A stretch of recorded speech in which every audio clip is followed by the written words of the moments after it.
Labadiena, brangus klausytojai mūsų Vedų mylėtojų klubo. Šiandien turime svečią iš Suomijos. Pas mus atvažiavo grupė suomiukų, Vedų mylėtojų, vienuolių, mokinukų, brahmacharių, kurie lankosi su draugišku vizitu ir vienai savaitei į svečius atvažiavo.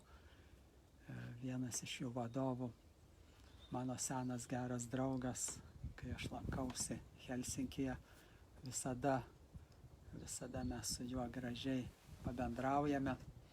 Ir šiandien jie visi Ašamo gyventojai pas mus į Lietuvą atvažiavo į svečius. Čia tokie mainai, svečių mainai tarp nežinau kiek, broliškų tautų ar draugiškų tautų, bet sakoma, tie, kurie gyvena pagal sielos dėsnius, pagal dvasinius dėsnius, jie broliai visoje planetoje, visoje visatoje. Va, dėl to Filipas, jisai suomiškai rimtas, lietuviškai atrodytų liūdnas, bet labai šaunus vaikinas. Ir jis su mumis bendraus angliškai, nes iš anglų kalbos aš galėsiu jums versti. So, Philip, welcome to Lithuania. Thank you. How do you like it? How you experience? Is it the first time you're in Lithuania? Yes, it is. I like it very much. It is much warmer than in Finland. Taip, Filipas yra pirmą kartą Lietuvoje ir sako, kad pirmas įspūdis tai, kad čia žymiai šilčiau. Yes. So, who are your parents? Tell us a little bit about your childhood, about what happened, what you can trace back in your childhood, which brought you to the Vedas, to the Vedic universal philosophy. Ir aš paprašiau Filipo papasakoti truputį apie savo vaikystę, kas vaikystė įvyko ar buvo tokio, kad jį sužavėjo Vedų filosofijoje. Well, I was brought up in Finland mainly.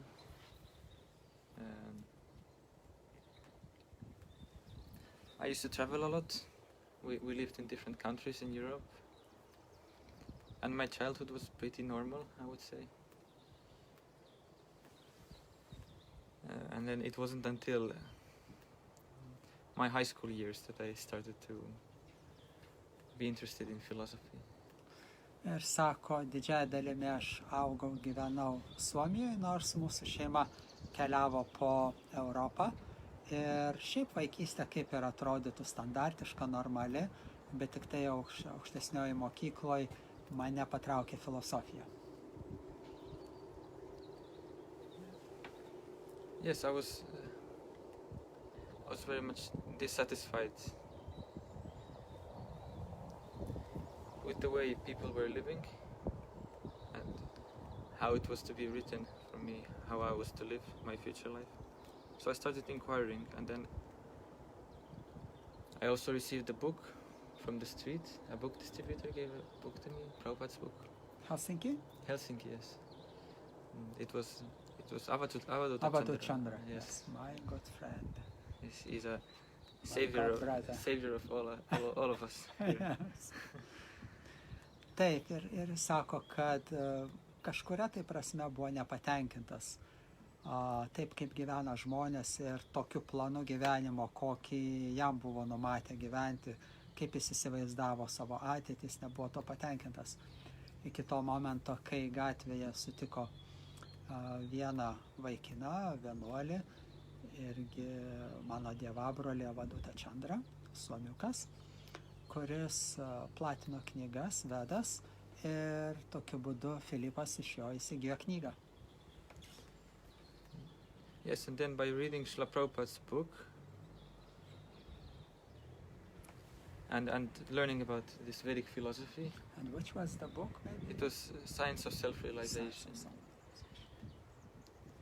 and it was really astounding to read what was in there and to hear about the Vedic literature, because it's not something that is generally taught in schools. Tai va, jisai įsigijo knygą Savęs pažinimo mokslas, lietuviškai mes ją irgi turėjome tiksliau, bet kiek žinau, tiražas yra pasibaigęs, rinkinys, straipsnių rinkinys, temų pagristų vedų filosofija. Ir sako, kad šitos Prabhupados knygos, pradedant nuo šitos Savęs pažinimo mokslo, jį labai giliai palietė ir sukrėtė.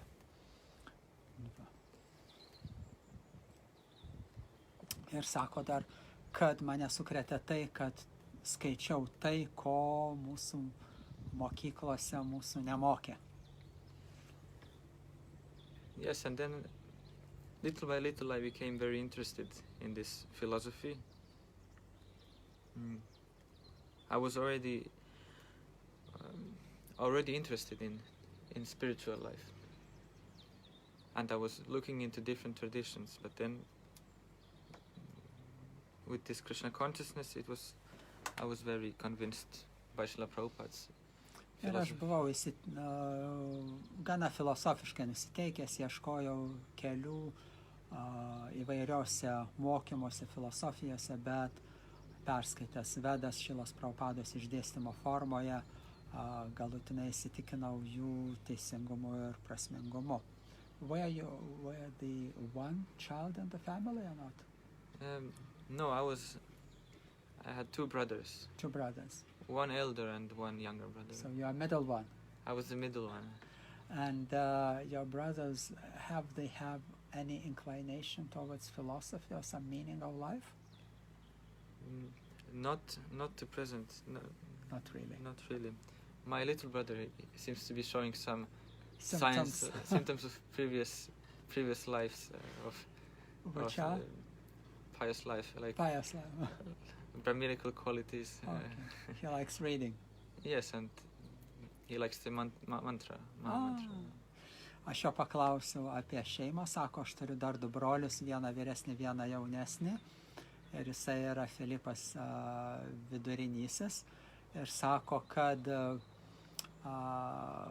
ne vienas iš jų labai filosofiją per daug nesidomi, bet jaunesnysis rodo kai kurios požymius, simptomus dorybingo praeito gyvenimo, nes jam patinka Hare Krishna Mahamantros meditacija. Yes, and I lived with my brothers, and I had my parents, mother and father. My mother was an Orthodox Christian. Orthodox Christian. So she led me to this conception of a God. God. Yes, and of some higher reality. Mama buvo ortodoksinė, yra ortodoksinė tikinčioji, krikščionė, ir sako, man mama pašventė mane į šitą Dievo koncepciją, dieviško gyvenimo principus. Yes, So when did you decide to move to the ashram, to the temple in Helsinki? How did you found the temple there? Well, I found it online. I was searching online, and I went there to the program, and I got the association of devotees, especially Gopal Krishna was very hospitable. Yes. It's like a Sunday program, yeah? Yes, okay. Yes. Morning lecture. Morning lecture. Bhagavatam class. Yes, Bhagavatam class. Tai sako, kad ieškojo internete šventyklos centro, vedų centro adreso, rado sekmadieninę programą, nuvyko pasiklausyti, pateko į Šrimad Bhagavatam paskaitą.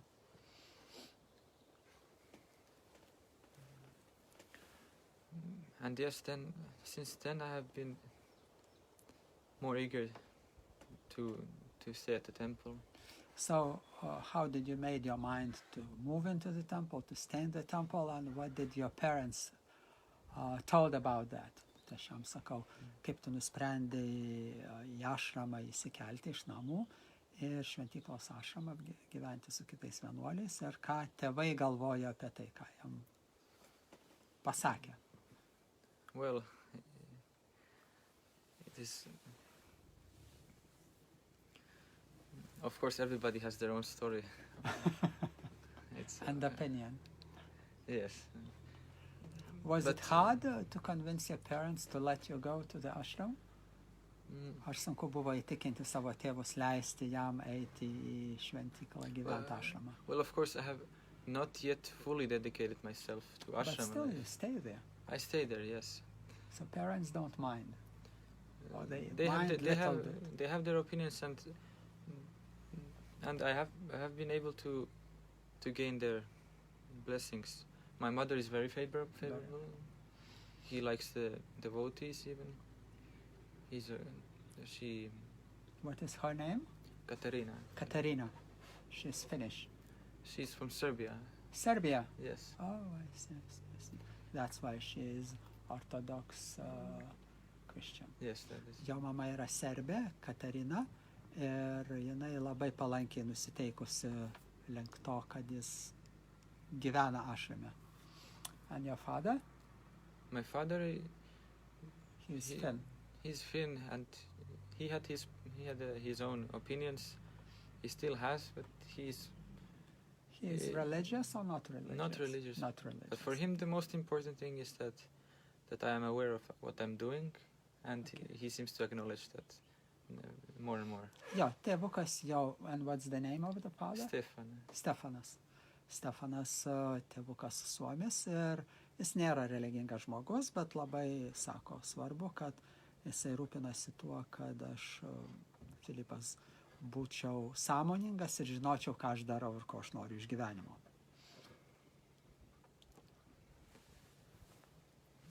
So they are living with it, my parents. Jie kažkaip tai su tuo susitaikė ir priima mane tokį, koks aš esu. So in your childhood, can you trace some special events, some special thoughts which you had, which gave you some concept of the universal creation or God's almightiness or something? Aš paklausiau, gal vaikystėje atsimena kokiu įvykiu, kas jį truputį angažuodavo dieviškumui ar pasaulio kūrimo didybėje. Well, I was always wondering about the obvious around me, that like everything seems to be working under such nice control. It's very regulated, like the passing of seasons. And it doesn't take much intelligence to come to the conclusion that there is somebody should be behind that. Yes, somebody pushing the button, so to say. Sako, visada aš žavėjausi tuo, kad kaip viskas šiam pasaulyje gražiai organizuota, sezonai keičiasi, viskas organizuota. Ir sako, nereikia labai jau čia būti išmintingam, kad suprasti, kad turi būti kažkas tai, kas spaudžia knopkes, kas visą tai organizuoja ar organizavo ir sutvarkė visą tai tvarkingai. And besides that, my mother gave me a lot of insights, yes. I heard stories about mystical experiences and religious mystical experiences. Yes, some small glimpses. She was also looking into Buddhism and stuff like that. So it made me question things, something which the educational system didn't allow me to do. So I started questioning, and I started kind of moving back from the mainstream. And that didn't help you with having friends and like that, yeah? Sorry? That didn't help you to have friends because... Well, it was right in the end of high school that I started to really isolate myself, kind of, just because I was really fed up.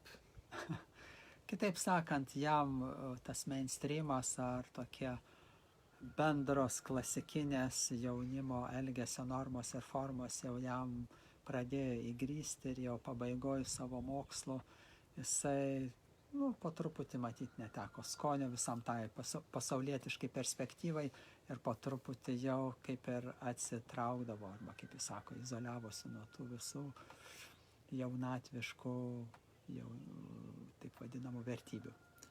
But of course that was me, a young high school student who didn't like the teachers in school. So in a sense there is the nice side to it, with living a happy life, nice life with family and all. But that was my personal experience, how I was led into this way of life. So that was my own. Tai va, jisai sako, kad turėjau savo asmeniškų įvairiausių įžvalgų, realizacijų dėl asmeninio gyvenimo, dėl šeiminio gyvenimo ir aš tiesiog natūraliai padariau savo išvadas. So, what about the future? What you think? What do you want to dedicate your life for? What's your goal of life? Ir aš sakau, tai gerai, taip atrodė tavo praeitis, o dabar kaip bus su ateitim, kam nori pasivesti savo gyvenimą, koks tavo gyvenimo tikslas? Well, my ultimate goal of life is, of course, to go back home, back to Godhead. But before that, some good things to be done. Yes. Taip, mano gyvenimo tikslas, aišku, norėtųsi užbaigti visą tą gimimo mirčių ratą, grįžti, atkurti savo dvasinę tapatybę, grįžti, kaip vadinama, atgal namo pas Dievą, arba pakeisti rezidenciją, pakeisti pilietybę iš kūniškos į dvasinę. Bet tame tarpe dar reikia nugyventi gyvenimo etapą, kur kažką gero padaryti. Yes, I want to be satisfied with my life, so that I don't hanker for some things, that I could be satisfied at every moment. And it's not so difficult, because if you live according to your values, Yes. then you're naturally satisfied. Yes. Sako, aš norėčiau būti patenkinta savo gyvenimu, kad manęs nekamuotų visokie norai ir troškimai. So practically, with my current situation with university and all, I plan to finish this university, have a nice education. How But much more you have to? I have 1 year. 1 year more, 1 to 2 years. Yes, but 2020. yes, but I have already been planning that I would like to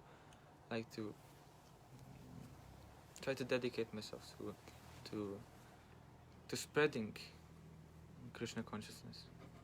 Sako, aš norėčiau užbaigti savo universitetą, and you're studying Geology, earth geologiją. science. Jis yra, which service? Earth science. Earth science. Geologija, žemės mokslus jisai studijuoja ir jam dar liko 1 metai universitete ir sako, norėčiau pašvęsti savo gyvenimą, platinti vedų išmintį, platinti šitą Dievo sąmonę, Krišno sąmonę. So it is pretty straightforward, my Very future nice. plans. Very nice, but did you thought the ways of spreading, which according to your nature, according to your talents you have? Ir aš jau paklausiau, ar susimastė, ar galvojai apie būdus, kaip norėtum platinti vedas ir šitą išmintį, priklausomai nuo talentų ir prigimties, kurią jis turi. Well, I would obviously the best way to do it is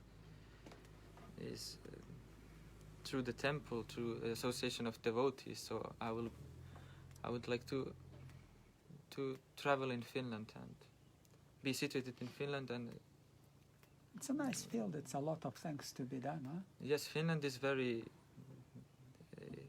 it is unique audience. Yeah. You have to know who you're talking to. You have to be careful. Yes. So I hope I can somehow Because them you know the country, you know the people. Yes. Yes. Sako, Suomija unikali šalis ir pasakojant žmonėms turi žinoti, su kuo šneki, apie ką šneki ir kaip šnekėti, nes aš jam ir sakau, kad gimęs augęs, tu pažįsti žmonės, tai galėtum tai daryti.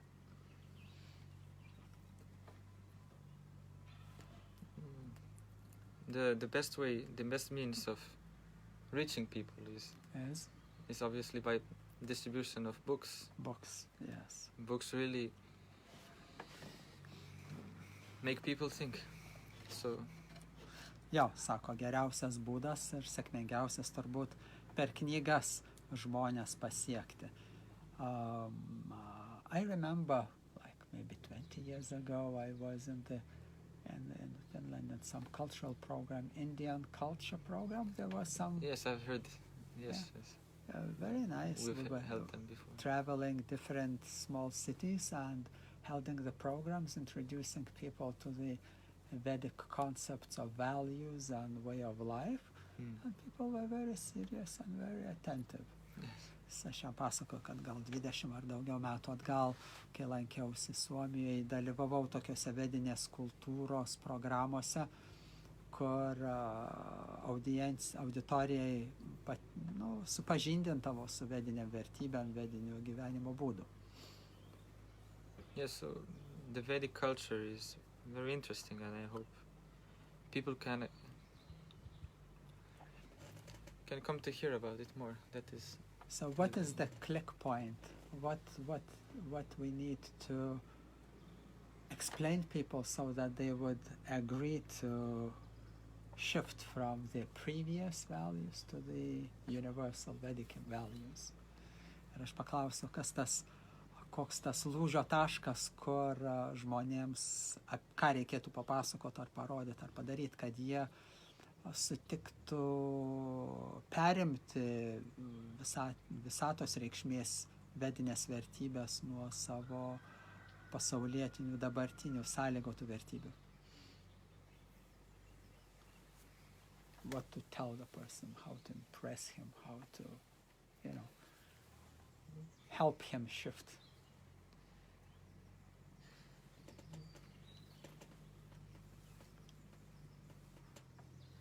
Well, like remembering what changed you. So same thing would change people. First people would have to become convinced that presently they are not happy. Pirmas dalykas, reikia paaiškinti žmonėm, kad tai, ką jie galvoja, kas yra laimė, iš tikrųjų nėra laimė, kad jie negyvena laimingo gyvenimo. And it takes some humility to acknowledge this. Ir be abejo, tai reikalauja nuolankumo, kad tai suprasti. And there's this verse in Bhagavad Gita. Yes. When Krishna says that a wise person doesn't engage, like a new person should be engaged in continuing in his present activities, but in doing them in a different consciousness. Va, ir jis cituoja Bhagavad Gitos posmą, kuriame sakoma, kad išmintingas žmogus neverčia kito žmogaus daryti kažką, kas jam svetima, bet priešingai įkvepia jį daryti tas pačias pareigas, kurias atlieka darbinės, šeimyninės, bet ką reikia keisti, reikia pakeisti sąmonę arba savo vertybės požiūrį į tai, ką jis daro jau.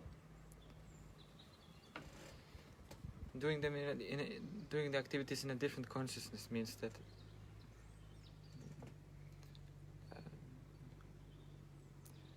not trying to please one's own senses, own ego. Otherwise we would always be dissatisfied and miserable, unhappy. Pagrindinis dalykas, kurį Filipas suprato, tai kad daryti tas pačius veiksmus, pareigas kaip iki šiol, bet su kitu nusiteikimu ne vardan savo juslių, jausmų, ego patenkinimo, bet dėl aukštesnio tikslo.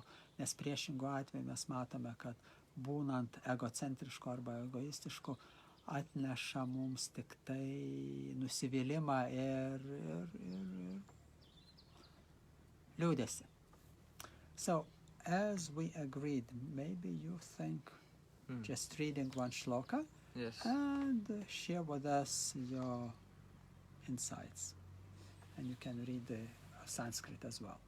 Tai va, Filipo, aš ir paprašiau, kadangi mums jau priklauso 8 skyrių 11 giesmės Bhagavatam skaityti, ir pradėsim nuo 8 skyriaus. Tiksliau, tęsim Avaduta Brahmano istoriją. Ir sekant istorija yra Pitono istorija, gyvatės Pitono istorija. Ir pirmą posmą Filipo aš ir paprašiau naujam skyriuje perskaityti mums. Okay, so I read the verse and Sanskrit translation and purport. I see. So, Shri Brahmana uvacha sukham aindriyakam rajan svarganaraka evacham dehinam yat yatha dukkam tasman neccheta tatbudaha.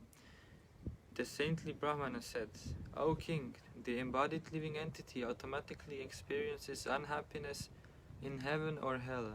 Similarly, happiness will also be experienced even without one seeking it.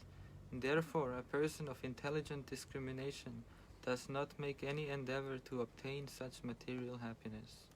Tai va, toliau Avaduta Brahmanas Jadu Maharadžiui, karaliui, ir sako, kad, o brangus karaliau, įkūnyta gyvoji būtybė automatiškai patiria nelaimės tiek rojuje, tiek pragare. Kitaip sakant, materialiam pasaulyje, nors ir rojuje vis tiek nelaimės mus aplanko, nepasitenkinimas. Ir lygiai taip pat laimė mus aplankys arba mes patirsime netgi be pastangų. Kai ateina laikas, ateina ir patirti laimę ir atrodo, mes čia kažką padarėme, kad jie ateitų, bet iš tikrųjų jinai ateina, kada jai priklauso, ne kada mes užsitarnaujam ar norim ar kviečiam. Ir dėl to inteligentiškas žmogus arba protingas žmogus, o protingas tas, kuris sugeba skirti juodą nuo balto, dvasią nuo materijos, nededa papildomų pastangų, kad patirti tokią laimę, nes jis žino, kas priklauso, tą gausiu ir niekur tai nuo manęs nepabėgs, kur aš bebūčiau, net jeigu ir Lietuvoje. Taip. So the purport is as follows. You just can read quickly through it. Should I do it out loud? Yeah, do it, please. I think some of our audience understands English. Okay.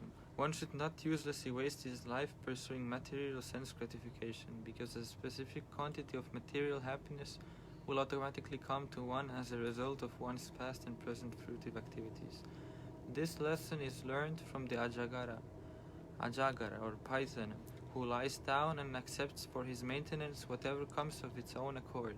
Remarkably, in both material heaven and hell, happiness and unhappiness come automatically, due to our previous activities, although the proportions of happiness and unhappiness certainly vary. Either in heaven or in hell, one may eat, drink, sleep, and have sex life, but these activities, being based on the material body, are temporary and inconsequential. An intelligent person should see that even the best material situation is actually a punishment for previous unlawful activities executed outside the scope of loving devotional service to God. A conditioned soul undergoes great trouble to obtain a little happiness. After struggling in a material life, which is full of hardship and hypocrisy, one may receive a little sense gratification, but this illusory pleasure in no way offsets the burden of suffering one must bear to obtain it. After all, a pretty hat is no cure for a homely face. If one really wants to solve life's problems, one should live simply and reserve the major portion of one's life for loving service to Krishna. Even those who do not serve God receive a certain standard of maintenance from him. Therefore, we can just imagine the security the Lord affords to those who dedicate their lives to His devotional service. Unrefined, fruitive workers foolishly worry only about the present life, whereas more pious karmis imprudently make elaborate arrangements for future material sense gratification, unaware that all such enjoyment is temporary. The real solution, however, is to understand that by pleasing the personality of Godhead, who is the master of all senses and all desires, one can attain permanent happiness. Such knowledge easily solves the problems of life. So while I'll translate the purport, you just think what you would like to explain. Okay. Okay? Taigi, žmogus neturėtų beprasmiškai tuščiai švaistyti savo gyvenimo, vaikydamasis jutiminio pasitenkinimo. Nes materialios laimės kiekis automatiškai ateis, pasieks mus kaip rezultatas mūsų praeito gyvenimo veiksmų arba dabartinio gyvenimo veiksmų. Taigi šita pamoka yra išmokstama iš adžagara. Adžagara sanskrito kalba yra pitonas. Pitonas yra didžiulė gyvatė, kuri sau voliojosi, guli ir nededa pastangų mitybai. Jinai nešvaisto savo energijos ieškant maisto, kas jai praktiškai vos ne į burną išliaužia ar pro šalį išliaužia ir į praryją, tuo ir patenkintas tas pitonas. Taigi, kaip materialiam rojuje, taip ir pragare, laimės ir nelaimės ateina automatiškai dėl mūsų praeitos veiklos veiksmų. Nors porcijos arba proporcijos laimės ir nelaimės skiriasi individualiai arba priklausomai nuo rojaus. Daugiau laimės, mažiau nelaimės, pragare daugiau nelaimių negu laimių. Bet tiek rojuje, tiek pragare mes turime valgyti, turim gerti, miegoti, užsimti seksu, bet šitie veiksmai pagrįsti grinai tik tai materialaus kūno poreikiais arba veikla ir yra laikini ir nenuoseklus. Inteligentiškas arba razumnas žmogus, anas razumnas, turi matyti pasaulį, kad netgi geriausia materiali situacija faktiškai yra bausmė už praeitą neįstatymišką arba visatos dėsnių nesilaikymo veiklą ir yra nesuderinama su meilės atsidavimo tarnystė Dievui. Kaip sąlygota siela turi išgyventi didžiausius sunkumus, kad patirti truputėlį laimės. Ir dėl to, kovojant materialioje egzistencijoje, materialiam pasauliu, kuris pilnas sunkaus darbo, veidmainystės ir taip toliau, žmogus gali užsitarnauti truputėlį jutiminio pasitenkinimo arba atoilsio. Bet kaip prieš pastatymas turi gauti ir nebejotinai užsitarnauja ir skausmų ir kančių. Be viso šito sakoma, kad gražia kepure savo bjauraus veido nepaslėpsi. Čia toksai posakis. Pretty hat is no cure for a homely face. Su gražia kepure neužmaskuosi savo trūkumų. Jeigu žmogus nori išspręsti gyvenimo problemas, jis turi paprasčiausiai gyventi labai paprastai arba tenkintis tuo, ką turi ir išsaugoti arba rezervuoti didesnę dalį savo gyvenimo meilės tarnystei viešpačiui. Vienas iš kurio vardų Krišna. Taigi, tie, kurie netarnauja Dievui,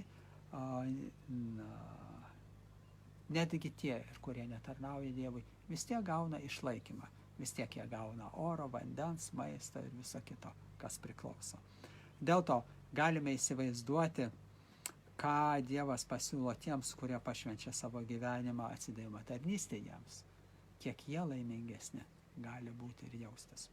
Dėl to, unrefined fruity workers arba nerafinuoti darbininkai arba grubus žmonės, tie, kurie dirba dėl veiklos rezultatų arba vien tik dėl algos, be aukštesnio jokio principo. Jie vadinasi nerafinuoti arba grubus žmonės. Kvailai rūpinasi tik tai savo esamų gyvenimų. Bet dorybingesni žmonės jau šiam gyvenime deda pastangas, kad ateitis jų būtų šviesi ir pilna jutiminio pasitenkinimo.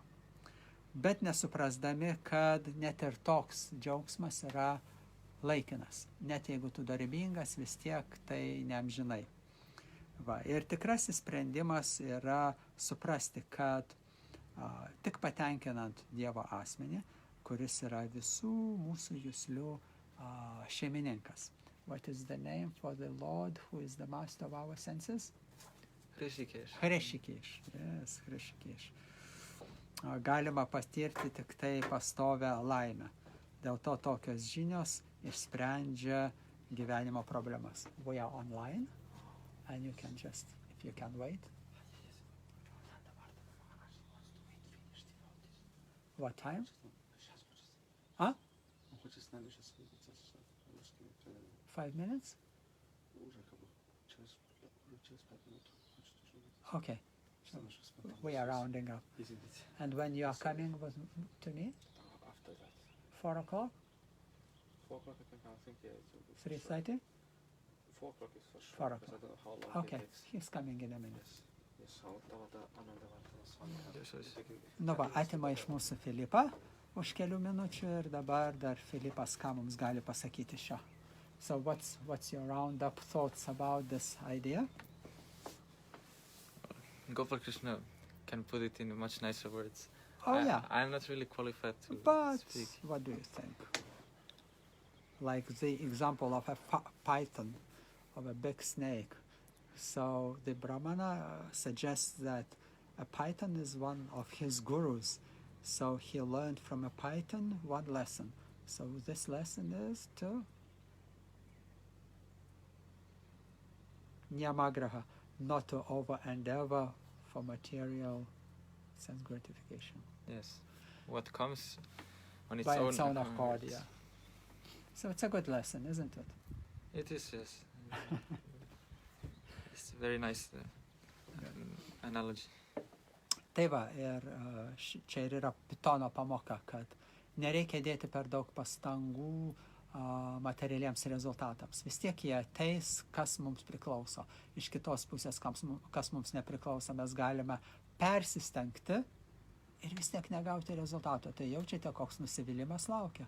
Kai tu tikiesi kažkokio rezultato, neriesi iš kailio, dedi pastangas ir rezultatas neteina. O siaubė. Kodėl? Tu nekvalifikuotas, tu neturi geros karmos, tu neužsidirbai viso to. Va. Tai dėl to tokia pamoka iš Pitono, kurį šitas avaduta brahmanas priėmė kaip savo mokytoją. So, thank you, Philip, for your time. And I know now you have another meeting, so... Yes, I will be going there then. And tomorrow you are leaving. Tomorrow we will be leaving to Finland. Okay, so have a good trip. Thank you. We wish you all the best and hoping to meet you sometime there. Yes, Maybe one of your same. programs, future programs. Thank you. Palinkėkime Filipui viso ko geriausio ir rytoj jie iškeliauja pas save į namus į Suomiją ir aš jam pasakiau, kad tikiuosi jį pamatysiu tenais jau jo programuose Helsinkio. Hare Krishna. Hare Krishna.